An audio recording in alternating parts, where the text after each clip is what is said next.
Hi, I'm Dr. Steve G. Jones. I'm a clinical hypnotherapist, self-made millionaire, and creator of Total Money Magnetism.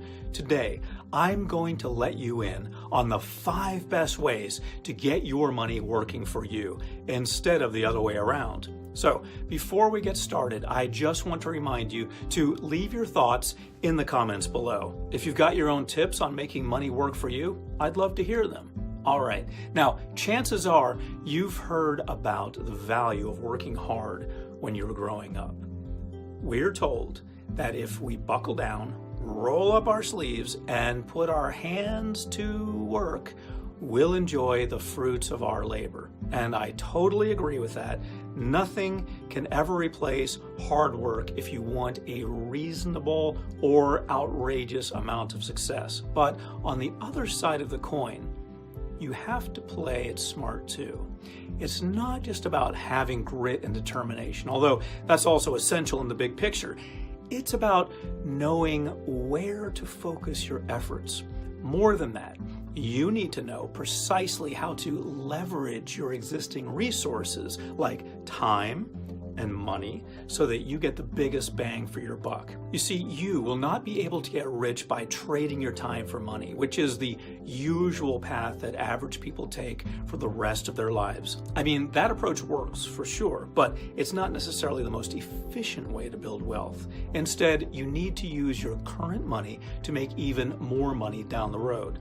That's one surefire way to break that barrier between living a comfortable life and enjoying a wildly abundant life. And if you understand how money grows, you can start earning a tidy sum without directly working for it. You need to put the right system in place so you end up with a self-sustaining cycle of money that grows bigger and bigger over time. So let's dive into the top 5 ways to get your money working for you and for you to live a life of abundance. Number 1, put your eggs in multiple baskets. Now, realize that I am not a financial advisor, so before acting on anything I say, you'll want to talk with a financial advisor first. Okay, so number 1 is to put your eggs in multiple baskets. What do I mean by this? Well, you've probably heard the expression, don't put all your eggs in one basket.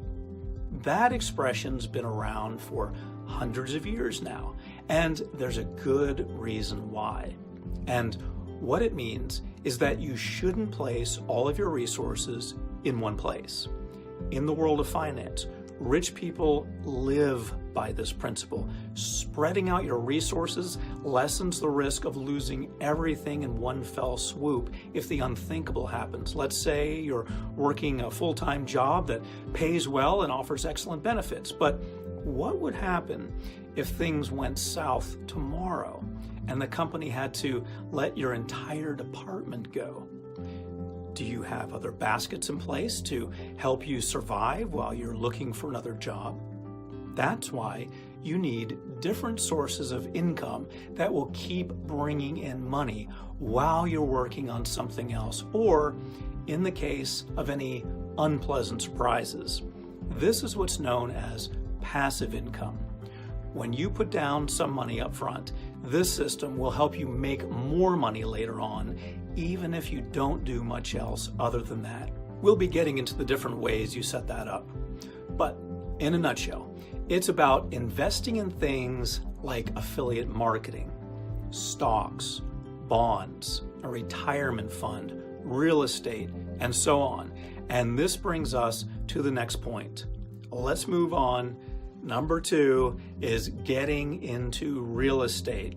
So one way to invest your money is through real estate. Although housing hasn't been a 100% rock solid investment in recent years, you can still put down some cash for commercial real estate or residential real estate if you've got some room for risk. Essentially, you could either invest in a house you intend to live in, or invest in other places aside from your own home, or a property that you could sell or rent out in the future.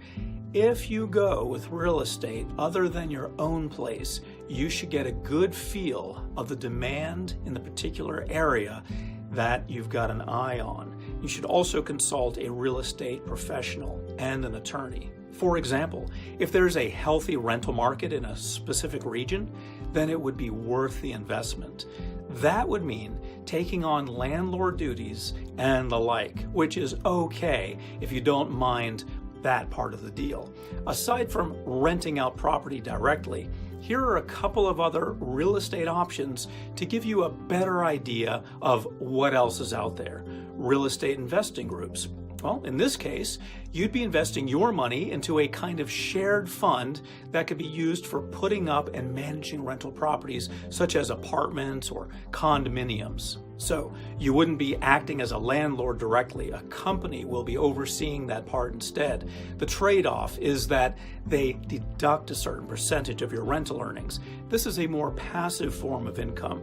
You just have to invest your cash into the company, and they take care of everything else. Also, real estate investing trust, a REIT, R-E-I-T.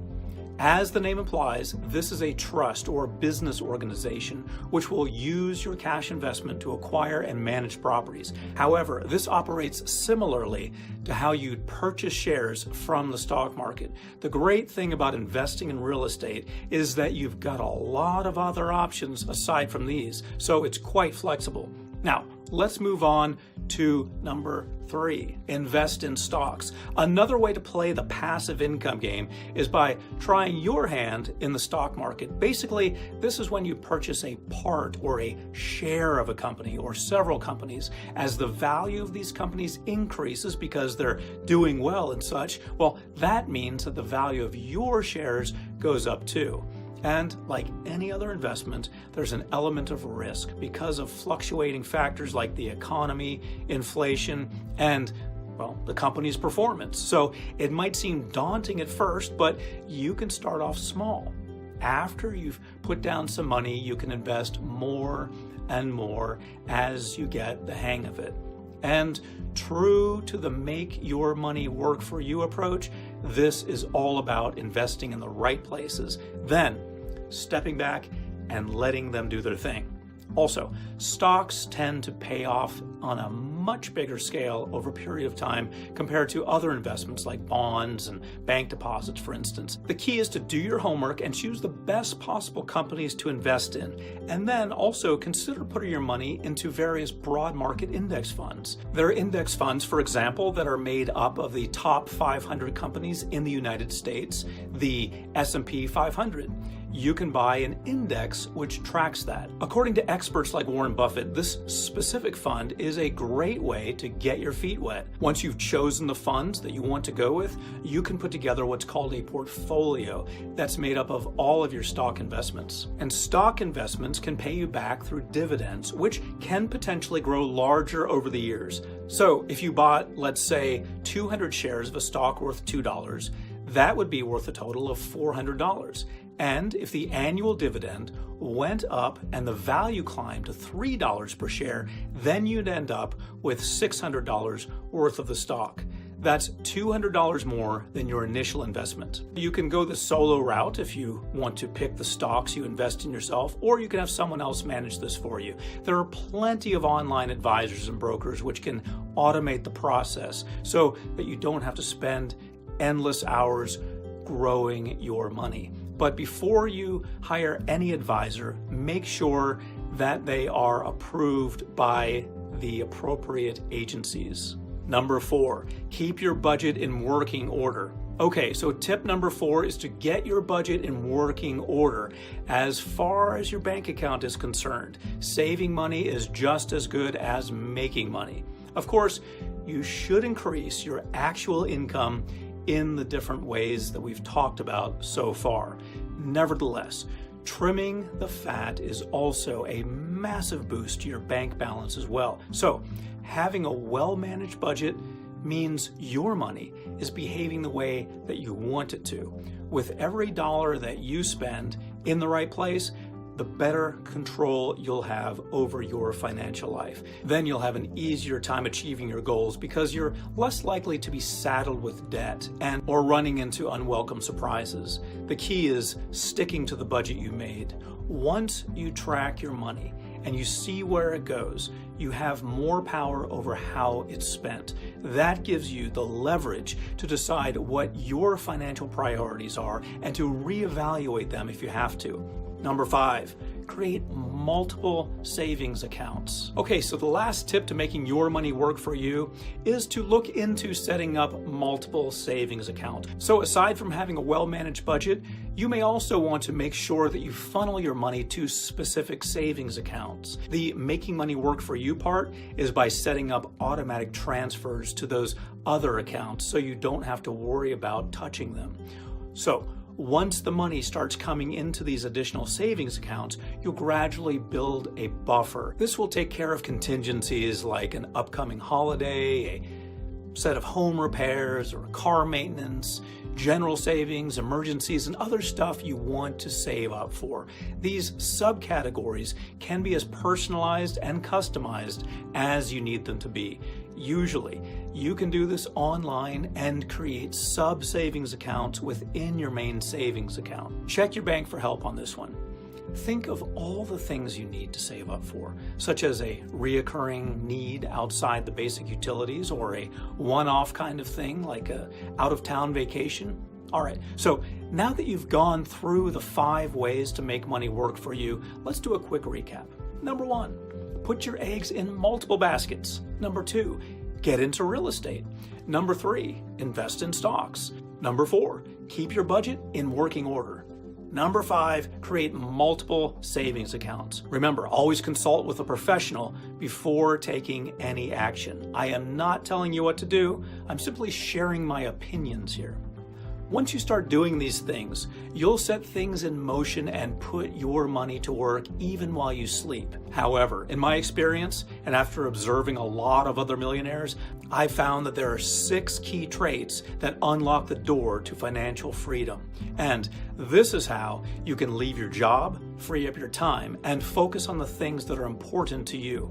I've condensed these powerful insights into my free book, The Skill of Money Magnetism, which you can download at www.totalmoneymagnetism.com/skill. So I'll help train your brain to think like a millionaire and open yourself up to endless opportunities for wealth and success.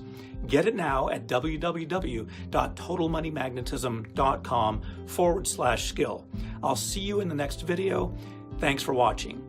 I'm Dr. Steve G. Jones, hoping you have an outstanding day.